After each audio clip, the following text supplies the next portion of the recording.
Ya, Assalamualaikum warahmatullahi wabarakatuh.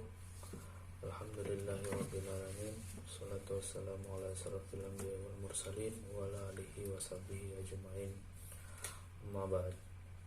Ya, puji syukur kita panjatkan kehadirat Allah Subhanahu wa taala karena pada kesempatan ini kita masih diberikan kesehatan, kekuatan untuk ikut dalam perkuliahan ini.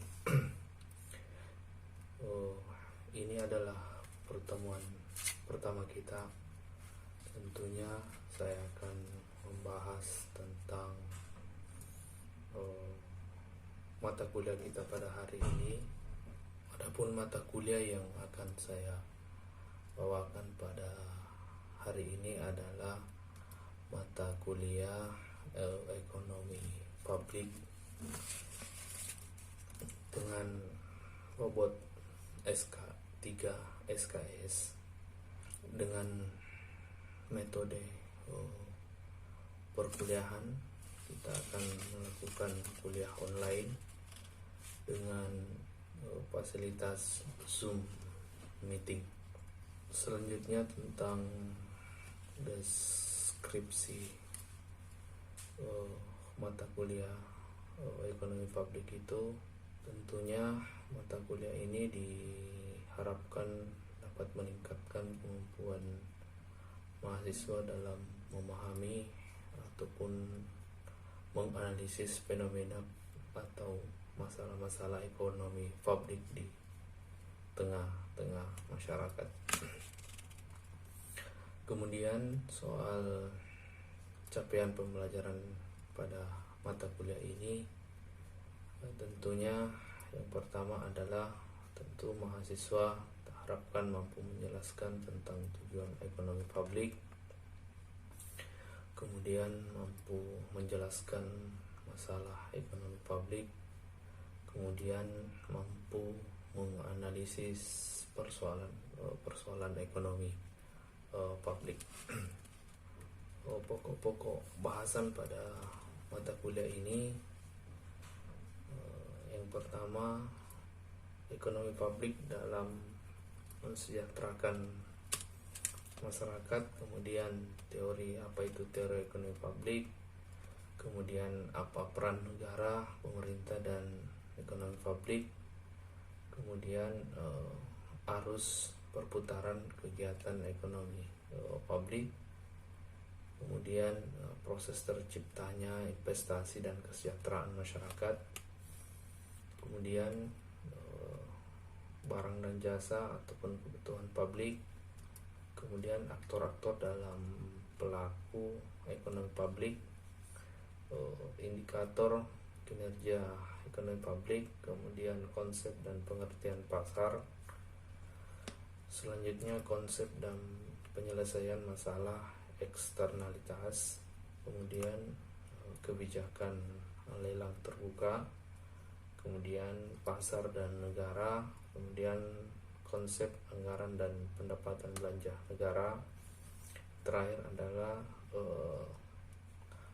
potret ekonomi publik Indonesia saat ini.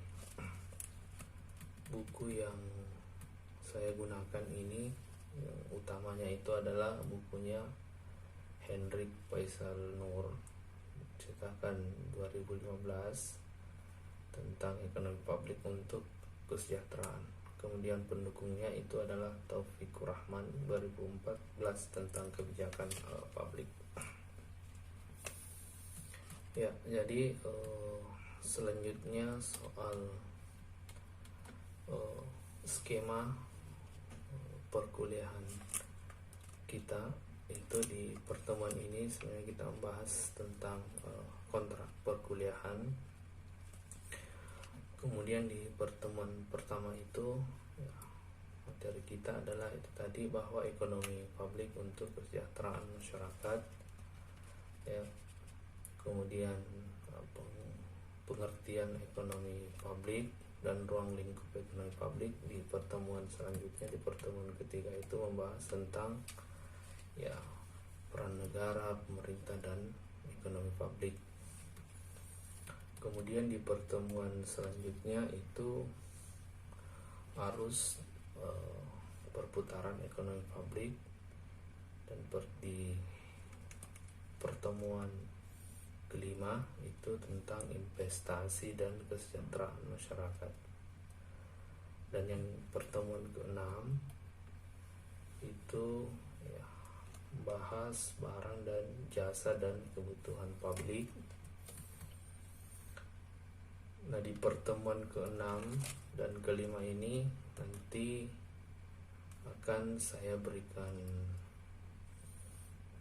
tugas ataupun kuis ini sebagai bahan evaluasi di pertemuan kita sebelumnya. Nah, di pertemuan ke-8 itu nanti kita coba adakan juga mid test atau ujian tengah semester. Kemudian di pertemuan-pertemuan selanjutnya juga kita juga akan melakukan diskusi antar kelompok. Di akhir itu, di pertemuan ke-16-nya nanti kita adakan ujian semester akhir ya. Nah, di proses itu saya berikan komposisi penilaian itu untuk bobot dari tugas nantinya itu saya kasih 20%, kemudian kuis-kuis itu saya kasih 20%, dan mid test dan ujian akhir itu saya kasih bobot 60% ya. Jadi nanti setelah perkuliahan kita bisa lanjutkan diskusi-diskusi melalui forum WA untuk jangan sampai ada hal-hal atau kejadian-kejadian tentang ekonomi publik di lingkungan kita bisa kita diskusikan, atau ada hal-hal yang dalam pertemuan ini belum sempat kita diskusikan ya, kita lanjut diskusi di grup WA ya. Di mata kuliah ini coba saya sih lemparkan ke adik-adik semua, ke saudara-saudara semua, bahwa soal cara kita belajar, cara kita melalui media apa, mau tatap muka atau online, itu saya serahkan ke saudara-saudara sekalian. Jadi di pertemuan pertama ini coba kita bahas ekonomi publik. Jadi kita bahas ini pendahuluannya dulu. Jadi yang buku yang saya pakai ini adalah bukunya Nofri Afrizal.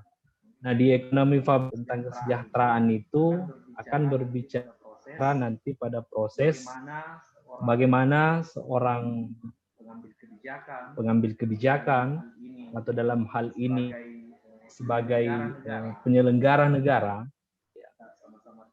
sama-sama tahu bahwa, atau ada yang mau tambahkan dulu, penyelenggara negara itu yang mana dimaksud. Tujuan akhirnya adalah bagaimana menciptakan kesejahteraan rakyat. Ya, siapa yang bisa menciptakan kesejahteraan rakyat itu? Ya tentu dalam hal ini adalah mereka-mereka yang masuk dalam kategori penyelenggara negara. Nah, ini yang saya maksud bahwa ya, yang mana dimaksud dengan penyelenggara negara? Nah, pemerintah. Kalau kita di sistem pemerintah, ya pemerintah, yang mana itu pemerintah? DPR, MPR, Presiden, ya DPR. Ya, kalau itu masuk dalam legislatif, ya. Kan kita ada yudikatif, ada legislatif, ada eksekutif. Nah, yang lebih banyak berperan itu adalah eksekutif. masyarakat. Eksekutif itu adalah ya presiden, jajaran-jajarannya, menteri-menterinya.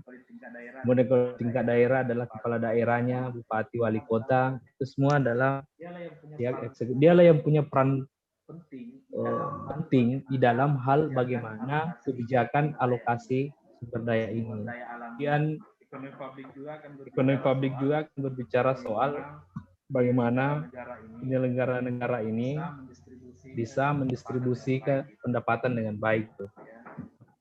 Jadi ini dikelola oleh penyelenggara negara itu. Untuk menciptakan ini ya kesejahteraan rakyat itu adalah para pengambil dengan caranya apa? Ya tentu membuat beragam aturan-aturan atau perundang-perundangan. Ya. Nah, siapa yang menghasilkan itu adalah DPR dan pemerintah. Ya, untuk mencapai itu ya tentu dibuatkan aturan. Karena kita sama-sama tahu bahwa kebutuhan manusia ini tidak ada batasnya. Ada batasnya, sedangkan keinginan manusia ini banyak sekali, tidak terbatas. Sehingga itu menjadi persoalan-persoalan tersendiri. Makanya dibuatkanlah perundang-undangan, dibuatkanlah peraturan-peraturan. Ya, yang siapa yang buat adalah ya DPR, pemerintah. Ya. Kemarin kan ada ribut-ribut soal Omnibus Law. Ya, itu salah satu aturan-aturan yang dibuat untuk mensejahterakan rakyatnya. Ya, ini tadi bahwa ya di dalam membuat undang-undangan, membuat peraturan, ya, perlu ada integritas. Betul-betul muaranya, tujuan akhirnya adalah bagaimana menciptakan kesejahteraan. Ya, tidak boleh berpihak ke satu kelompok, ke satu golongan, ya, tidak boleh. Ya. Makanya perlu integritas, perlu komitmen tinggi. Ya. Karena kan ini yang terjadi hari ini kan yang kebanyakan korupsi, isu korupsi itu kan ya para penyelenggara negara kita. Ya. Mereka yang diberikan amanah, diberikan tanggung jawab, tapi tidak menjalankannya dengan baik. Ya. Menjalankan berbagai perintah undang-undang, peraturan dibuat dengan tegas ya untuk mencapai cita-cita kemerdekaan. Nah, pertanyaan selanjutnya adalah kesejahteraan rakyat saat ini apa? Masih jauh dari harapan. Saya kira ini menjadi kita jawab sendiri, ya. Bagaimana teman-teman melihat fenomena hari ini? Apakah sudah menuju pada proses kesejahteraan itu?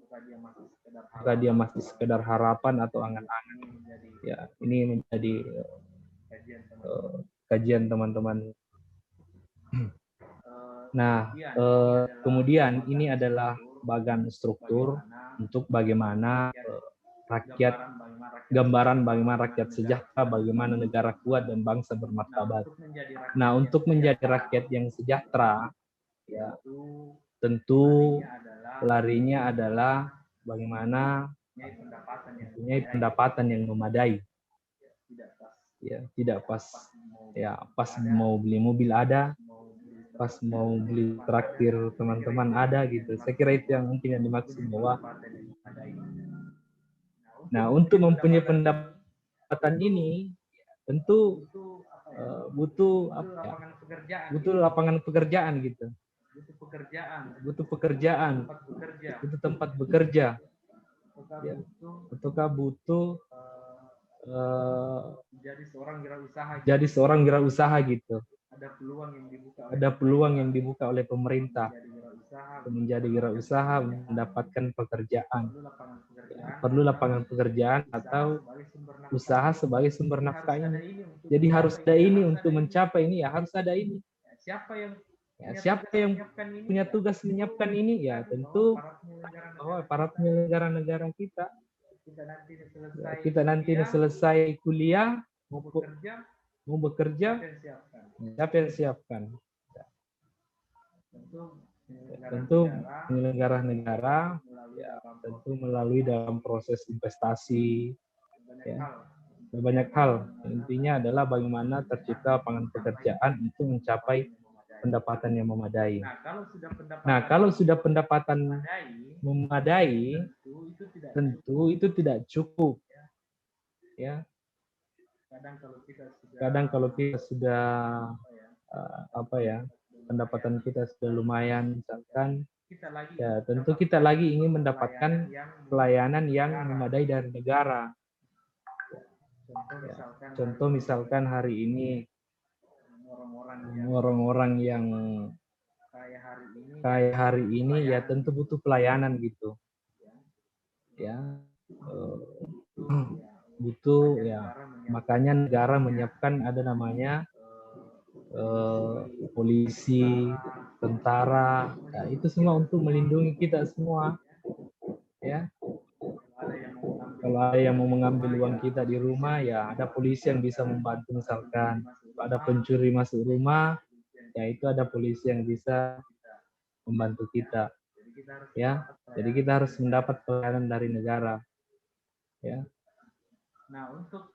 Nah untuk mendapatkan pelayanan yang memadai negara, ya negara perlu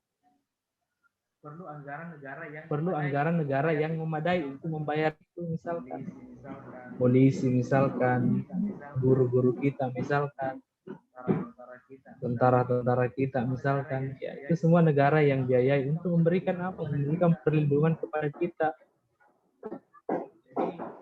Jadi sejahtera itu tidak cukup pada proses bagaimana menciptakan pendapatan, tetapi ya setelah itu ya kita juga harus diberikan rasa nyaman hidup di negara kita, ya. Tidak menjadi apa yang akhir-akhir ini sedang tidak menjadi buruh di negara kita misalkan, ya. Kemudian untuk menciptakan semua ini hanya perlu ada aktivitas ekonomi nasional yang memadai. Negara kita perlu banyak menarik investor-investor masuk ke dalam negara kita. Tujuannya apa ya? Itu semua akhirnya adalah menciptakan lapangan pekerjaan. Maka negara harus, nah untuk menarik investor masuk ke negara kita, misalkan menarik investasi masuk ke negara kita, perlu ada iklim usaha yang kondusif, perlu memberi rasa nyaman kepada mereka-mereka yang punya modal untuk berinvestasi di negara kita. Nah inilah siklusnya untuk menjadi rakyat yang sejahtera, negara yang kuat, dan bangsa yang bermartabat. Ya. Jadi kalau misalkan biasa kan kita dengar ini para calon-calon, misalkan ada yang banyak mau mencalonkan misalkan jadi kepala daerah, ya tentu semua visi-visinya adalah bagaimana rakyat sejahtera, bagaimana pendapatan masyarakat ini meningkat, ya.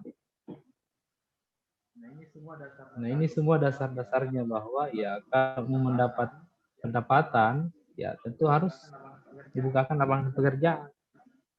Ya. Jadi kalau misalkan hari ini wali kota Parepare misalkan, Pak Tingrang misalkan, ya harus dilihat ini apakah sudah rakyatnya sudah visi misi mereka ini apakah sudah jalan atau tidak. Ya, ini kita harus kaji terus ini. Nah, untuk menciptakan rakyat sejahtera harus polanya seperti ini.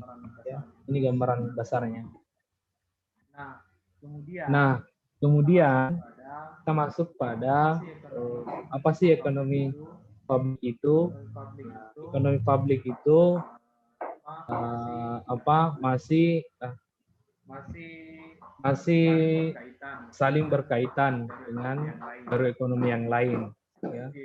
Seperti ekonomi mikro, ekonomi makro, ini semua ada kaitannya. Kalau ekonomi mikro itu berbicara soal ya apa permintaan dan penawaran. Kalau sudah makro itu ada proses menciptakan kesejahteraan, ya. Bagaimana pengangguran dikurangi, ya. Nah, ini kalau berbicara secara makro. Jadi ini semua ada kaitannya. Jadi ekonomi publik ini berbicara pada soal kebijakannya, ya. Bagaimana pemerintah, bagaimana penyelenggara negara kita dengan caranya masing-masing, ya, mengambil sebuah kebijakan. Nah, kalau ekonomi publik berbicara ke situ, nah, ataukah teori-teori pengambilan keputusan lain. tentu relevansinya di mana adalah ya aspek ekonomi publik lebih pada pengambilan keputusan di sektor publik yang ada kaitannya soal kepentingan publik, ya, pembangunan jalan bagian dari kepentingan publik, ya. Jadi di ekonomi publik juga akan membahas soal masalah pemenuhan kebutuhan dan kesejahteraan masyarakat luas. Bagaimana ekonomi publik ini bisa kebijakan penyelenggara kita ini pada proses pemenuhan kebutuhan dan kesejahteraan masyarakat ini yang dibahas dalam masalah-masalah ekonomi publik, ya. Kemudian peningkatan kesejahteraan yang pada prinsipnya adalah tugas individu. Jadi pada proses peningkatan kesejahteraan itu sebenarnya adalah tugas kita masing-masing. Kita wajib sejahtera. Tetapi itu tadi bahwa ya negara juga hadir memberikan kita ruang-ruang untuk mencapai kesejahteraan itu. Nah, akan tetapi pada prinsipnya hidup bernegara, hidup dalam pemerintahan ini ada pemegang amanah yang bertugas meningkatkan kesejahteraan masyarakat. Nah, inilah yang saya maksud tadi adalah penyelenggara negara yang bertugas meningkatkan kesejahteraan kita. Ya, sebenarnya kita punya tugas individu, ya, tetapi kesejahteraan itu adalah tugas individu, tugas kita semua. Tapi yang diberikan amanah untuk mengurusi itu adalah ya, penyelenggara negara. Kita wajib sejahtera, kita mau kaya semua mungkin. Ya, dengan cara apa ya? Harus pemerintah melindungi kita, memberikan kita ruang-ruang untuk menuju ke situ. Nah, yang dimaksud dalam hal bagaimana pencapaian kesejahteraan publik itu adalah ya tujuan bernegara. Tentunya memerlukan usaha yang sungguh-sungguh. Para penyelenggara negara kita ini harus secara sungguh-sungguh, terencana dan fokus ya mengurusi bagaimana mencapai kesejahteraan publik ini. Nah, kesejahteraan publik tidak mungkin dicapai dengan menyerahkan kegiatan ekonomi itu sepenuhnya kepada pelaku pasar, ya. Jadi para pengusaha ya, dan yang lain-lain ataukah para pemilik modal yang tentunya memiliki agenda dan kepentingan masing-masing. Jadi kehadiran misalkan perusahaan-perusahaan, kehadiran pengusaha-pengusaha ini ya tentu diatur oleh negara kita. Ya, tidak boleh dia serta-merta juga. Makanya ada aturan pemerintah itu misalkan soal gaji upah minimum, ya, upah minimum regional itu kan ditentukan oleh negara, ya, supaya ya para pengusaha ini tidak serta-merta ya menggaji sesuai dengan hatinya, sesuai dengan kondisinya. Makanya dibuatkanlah aturan. Yang buat siapa itu adalah pemerintah dan DPRD kita yang membuat aturan itu untuk dipedomani ya menuju kesejahteraan itu. Ya. Itu salah satu contohnya. Kemudian ini selanjutnya adalah bagaimana sih pentingnya wawasan ekonomi publik ini dalam mensejahterakan masyarakat. Jadi kita perlu tahu bahwa perlu kita tambah wawasan kita tentang ekonomi publik itu. Kesejahteraan rakyat dan pembangunan ekonomi sekarang, kondisi sekarang ini, ya jangan juga hari ini kita selalu menyalahkan pemerintah yang pusat, presiden dan seluruh jajarannya. Nah, hari ini itu samannya adalah ya saman otonomi daerah. Ya, makanya pada saat pencalonan wali kota, bupati dan seluruhnya itu memang ada visi misi mereka sendiri. Kenapa itu? Karena memang dia punya kewenangan. Ya.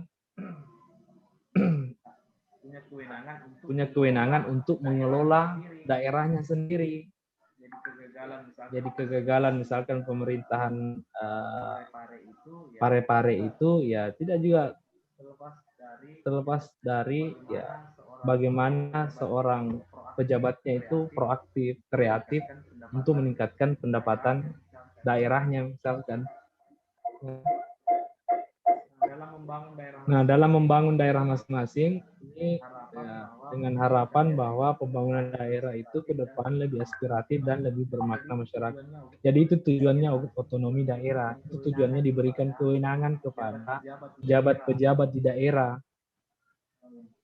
untuk mengakomodir kepentingan masyarakat supaya proses pembangunan ini betul-betul bermanfaat untuk masyarakatnya.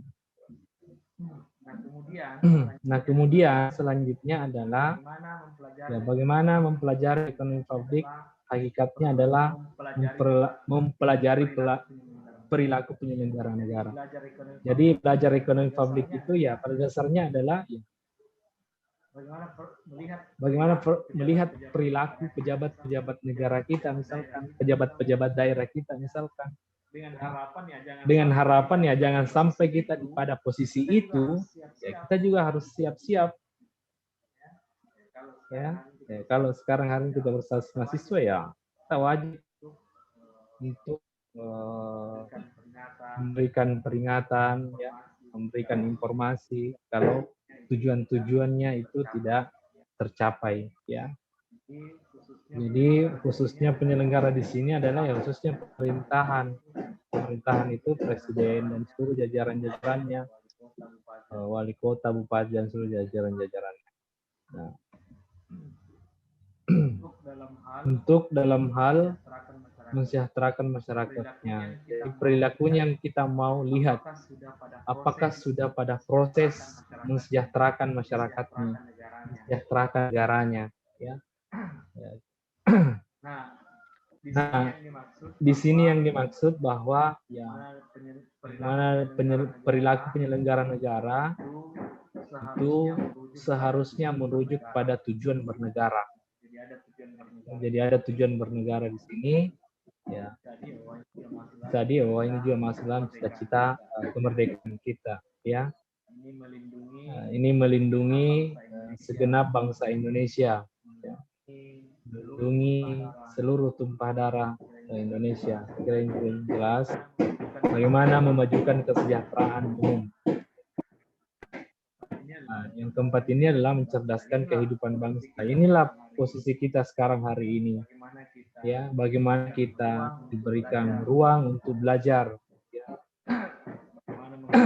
Bagaimana menggaji dosen-dosen untuk memberikan kita ilmunya. Memberikan kita pengetahuannya, memberikan kita pengalaman. Jadi itu tugas negara adalah mencerdaskan kehidupan bangsa.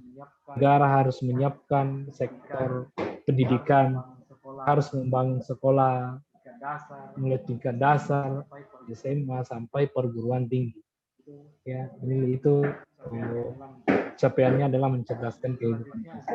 Yang selanjutnya adalah ikut melaksanakan ketertiban dunia ya berdasarkan perdamaian dan keadilan sosial. Jadi konflik-konflik negara lain juga itu ya kita juga harus hadir, ya, karena itu juga menjadi tugas. Nah, di sini ya. Nah, di sini adalah semua tujuan tersebut tadi itu disatukan menjadi satu kalimat adalah ini. Tujuan semua dari aktivitas penyelenggara negara itu adalah ya mewujudkan kesejahteraan masyarakat secara keseluruhan. Ya, yang mana masyarakat yang sejahtera adalah ya masyarakat yang terpenuhi berbagai kebutuhan dan keinginannya. Itu yang dikatakan masyarakat sejahtera. Kalau negara sudah bisa seperti itu ya itulah masyarakat sudah sejahtera.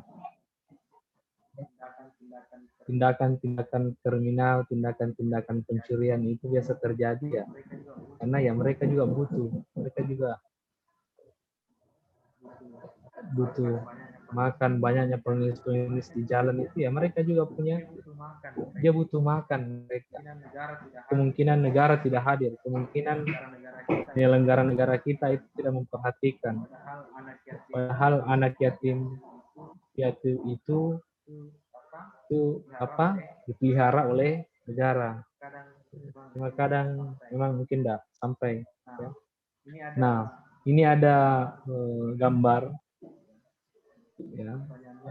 Pertanyaannya adalah apakah sudah ada harapan atau masih dalam bentuk angan-angan atau jauh dari kenyataan?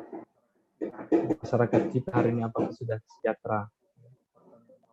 Pertanyaan awal saya tadi, apakah ini masih sekedar harapan? Sekarang kalau kita melihat hari ini pemerintahan kita di bawah kepemimpinan Pak Jokowi itu 7 tahun ya. Ada sebagian kelompok juga mengatakan bahwa ya pemerintah ini gagal, pemerintahan ini dikuasai oleh oligarki. Ya. Tapi ada juga kelompok yang mengatakan bahwa ya berterima kasih dengan pemerintahan hari ini. Ya, jadi dua perbedaan itu saya kira itu wajar-wajar saja muncul dalam hal bernegara ya. Nah, ini yang saya kira sangat urgent. Ya, kenapa selalu hari ini Papua selalu masih bergejolak, daerah-daerah lain misalkan ya. Karena bisa jadi ya, ini jelas sebenarnya perintah undang-undang kita di pasal 33 ini sering disuarakan ya kalau acara-acara demonstrasi teman-teman mahasiswa itu ya, karena ini memang jelas perintah undang-undang kita adalah bumi, air, dan seluruh kekayaan alam yang ada di dalamnya atau yang terkandung di dalamnya itu diberikan kewenangan oleh negara yang menguasai dan dipergunakan untuk sebesar-besarnya kemakmuran rakyat. Kan jelas sekali bahwa ya kekayaan alam kita hari ini, tambang emas, tambang nikel, semua ada di negara kita.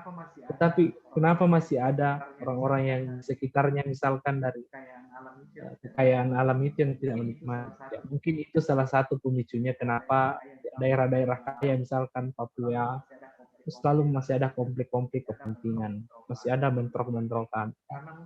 Ya, karena mungkin sebagian mereka mungkin tidak merasakan ya kemakmuran itu. Ya.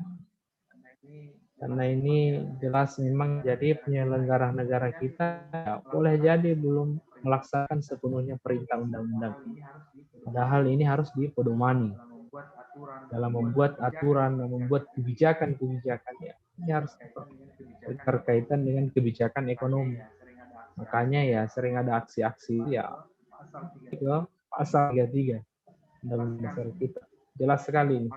Ya, maknanya di dalam hal kegiatan perekonomian ya menegaskan bahwa ya, perekonomian disusun sebagai usaha bersama berdasar atas kekeluargaan. Jadi menyusun sebuah kebijakan, ya, menyusun sebuah sistem itu selalu berdasarkan pada asas kekeluargaan.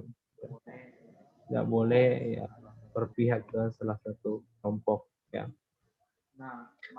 Nah, makna yang terkandung dalam ayat tersebut itu sangat dalam ya.